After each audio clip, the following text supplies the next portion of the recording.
Net எக்ஸ்போர்ட்டராக இருந்த India இன்று காப்பரில் net இம்போர்ட்டராக மாறி இருக்கு. இது ஒரு உலோகம், ஒரு மெட்டல் தான். இது மாதிரி ஒன்று மூடிட்ட பிறகு நமக்கு ரிக்குவயர்மெண்ட்டுக்கு நம்ம அடுத்த நாட்டை கையேந்தி நிற்கிறது ஒரு நல்ல பொருளாதாரத்துக்கான அடையாளம் கிடையாது. We are the number 1 in vehicle manufacturing across Tamil Nadu in India. அதுலேயும் முக்கியமாக electric vehicles, 2 wheeler, smart phones, ஐஃபோன்லேருந்து எல்லாமே இப்போ உலகத்துக்கு எல்லாம் எக்ஸ்போர்ட் பண்ணிட்டு இருக்கோம். மெட்டலோட ரிக்குவயர்மெண்ட் ரொம்ப ஜாஸ்தியாக இருக்குது. ஆனால் நம்ம மெட்டல்ன்றது வரும்போது அது போரான சப்ஜெக்ட். மெட்டல் அதை பற்றி யாரும் தங்கத்தையும் வெளியும் தவிர நமக்கு வேறு எந்த மெட்டலை பற்றி நம்ம இன்றைக்கி கவலைப்பட்டதில்லை. மேட்டூரில் ஒரு அலுமினியம் கம்பெனி இருந்தது, அது முடியாச்சு. தூத்துக்குடியில் அஃப்கோர்ஸ் ஒரு காப்பர் யூனிட் இருந்தது, அது சுற்றுச்சூழல் பாதிச்சுன்னு அதே முடியாது. இப்போ நமக்கு தேவையான மெட்டல் எல்லாமே இம்போர்ட் பண்ணிட்டு இருக்கோம். ஒரு $1 இந்திய மதிப்பு பார்க்கும்போது அதிகமாக $100 கிட்ட எட்டி போயிட்டே இருக்கு. நமக்கு தேவை அதிகரிக்கும் போது நாம் இறக்குமதி செய்வதும் ஜாஸ்தி ஆகுது. இதனால நம்மளோட பொருளாதாரம் முன்னேறினாலும் அதற்கான நாம் கொடுக்கும் விலை மிக அதிகமாக இருக்கிறது.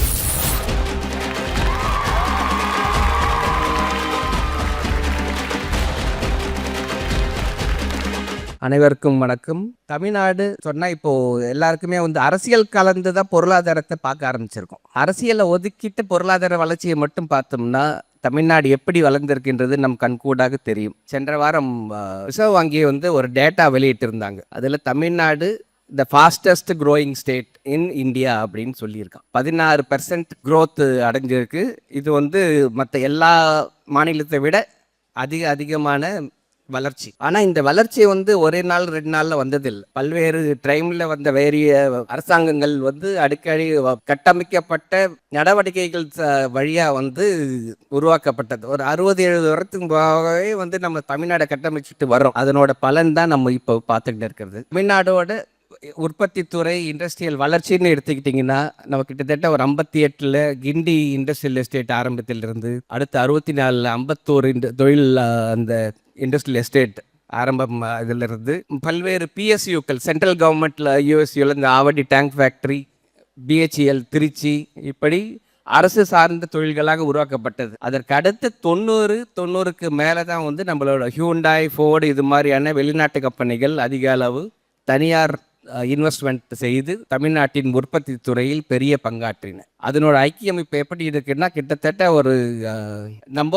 We are the number 1 in vehicle manufacturing across Tamil Nadu in India.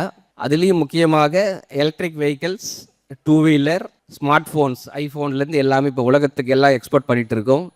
மற்ற எலக்ட்ரானிக் சார்ந்த பொருட்கள் ஆல்சோ. அதே மாதிரி எலக்ட்ரிக் வெஹிக்கிள்ஸ், இதோட எல்லாத்துக்கும் மெயினாக ரிக்குவயர்மெண்ட்னு பார்த்தீங்கன்னா மெட்டலோட ரிக்குவயர்மெண்ட் ரொம்ப ஜாஸ்தியாக இருக்குது. ஆனால் நம்ம மெட்டல்ன்றது வரும்போது அது போரான சப்ஜெக்ட். மெட்டல் அதை பற்றி யாரும் தங்கத்தையும் வெளியும் தவிர நமக்கு வேறு எந்த மெட்டலை பற்றி நம்ம இன்றைக்கி கவலைப்பட்டதில்லை. ஆனால் இன்றைக்கி விற்கப்படுகின்ற 40% கார்கள், எலக்ட்ரிக் கார்களில் தமிழ்நாட்டில் உற்பத்தி ஆகுது.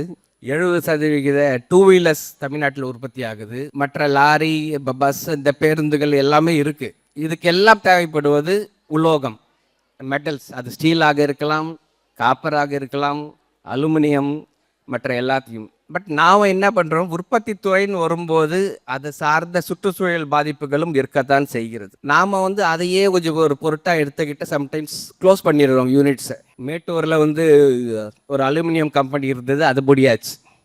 தூத்துக்குடியில் அஃப்கோர்ஸ் ஒரு காப்பர் யூனிட் இருந்தது, அது சுற்றுச்சூழல் பாதிச்சுன்னு அதே முடியாச்சு. இப்போ நமக்கு தேவையான மெட்டல் எல்லாமே இம்போர்ட் பண்ணிகிட்டு இருக்கோம். நம்ம இம்போர்ட் பண்ணும்போது என்ன ஆகுதுன்னா நம்மளோட இப்போது ஒரு $1 இந்திய மதிப்பு பார்க்கும்போது அதிகமாக $100 கிட்ட எட்டி போயிட்டே இருக்குது. நமக்கு தேவை அதிகரிக்கும் போது நாம் இறக்குமதி செய்வதும் ஜாஸ்தி ஆகுது. இதனால் நம்மளோட பொருளாதாரம் முன்னேறினாலும் அதற்கான நாம் கொடுக்கும் விலை மிக அதிகமாக இருக்கிறது.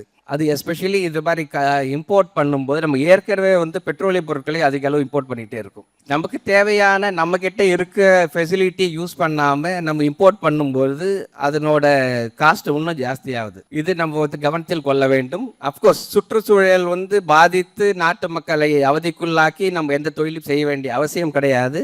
அட் த சேம் டைம் நம்ம இப்போ ரோட்டில் ஒரு 4 ஆக்சிடென்ட் நடக்குதுன்றதுக்காக எந்த காரையும் ரோட்டில் போகக்கூடாதுன்னு சொல்கிறோமா? இல்லை எந்த 2 வீலரில் யாரும் போகக்கூடாதுன்னு சொல்கிறோமா? அது மாதிரி சுற்றுச்சூழல் சாலை விதிகளை நெறிமுறைப்படுத்தி அதுக்கு தகுந்த மாதிரி இப்போ போகிறதுக்கு அந்த வழிவகை செய்யணுமேக்காண்டி அதே மாதிரி சுற்றுச்சூழலை வந்து பாதுகாத்து அதற்குள்ளான உற்பத்தியை பெருக்கி நாம் அதை வழிவகை செய்யதை விட்டு எல்லாத்தையும் மூடி வைத்து விட்டு இறக்குமதி செய்து கொண்டிருக்கிறோம். அதை மட்டும் கொஞ்சம் கவனத்தில் கொண்டு அடுத்து வரும் growth, ஏன்னா தமிழ்நாடு வந்து இந்தியாவிலேயே அதிக நகரமயமாக்கப்பட்ட மாநிலம்னு தமிழ்நாடு தான். கிட்டத்தட்ட 50% area of Tamil Nadu is centre urbanisation. மக்கள் வந்து கிராமத்தை விட்டு நகரத்துக்கு வந்தாச்சு.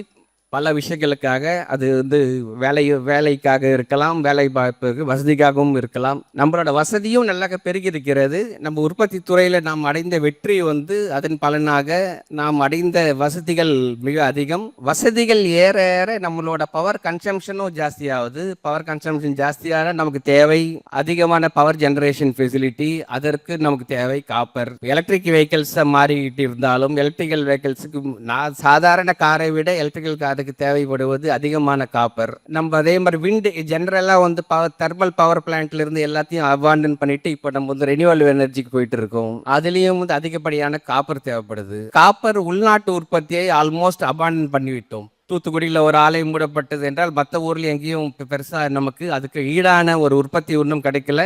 அதானி மட்டும் குஜராத்தில் ஒரு ஆலையை போட்டு கொண்டிருக்கிறார்கள். மற்றபடி நம்ம இங்கே ஸ்டெர்லைட் இருக்கும்பொழுது 36% இந்தியாவோட ரெக்குவயர்மெண்ட்டை வந்து அது மட்டுமே அந்த ஒரு தொழிற்சாலை கொடுத்து கொண்டிருந்தது. இப்பொழுது அது மூடிவிட்டு 5-7 வருடத்தில் நம்ம 40% காப்பர் ரெக்குவயர்மெண்ட்டை நம்ம இம்போர்ட் செய்து கொண்டிருக்கிறோம். நெட் எக்ஸ்போர்ட்டராக இருந்த இந்தியா இன்று காப்பரில் நெட் இம்போர்ட்டராக மாறி இருக்கு.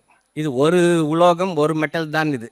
இதை மாதிரி ஒன்று மூடிட்ட பிறகு நமக்கு ரிக்குவயர்மெண்ட்டுக்கு நம்ம அடுத்த நாட்டை கையேந்தி நிற்கிறது ஒரு நல்ல பொருளாதாரத்துக்கான அடையாளம் கிடையாது. அதற்கு உண்டான என்ன நெறிமுறைகளோ விதிமுறைகளோ அதை நாம் இம்ப்ளிமெண்ட் செய்து உற்பத்தி பலன் அடையணுமே காண்டி மொத்தமாக அபாண்டன் பண்ணிட்டு இப்போ அடுத்த வேலையை பார்க்கறது இது ஒரு நல்ல ஒரு முன்னேற்றமாக இருக்காது. இப்போவே உலகத்தை எல்லாம் கிரீன் காப்பர் என்று பேச ஆரம்பித்து விட்டார்கள். எதை ஒரு மாசுபடுத்தாத உற்பத்தி முறை அது இருக்கிறது. அது அரசாங்கங்கள் அதில் கருத்தில் கொண்டு அதன் மாதிரியான உற்பத்தியை கொண்டால் தமிழகம் இன்னும் கொஞ்சம் வெற்றி பாதையில் முன்னேறி செல்லும். நன்றி, வணக்கம். மேலும் ஈடி தமிழ் சேனல்ல வரப்போகும் பிசினஸ் மற்றும் அது ரிலேட்டடான வீடியோவை பார்க்க உடனே கீழே இருக்க சப்ஸ்கிரைப் பட்டனை கிளிக் பண்ணுங்க.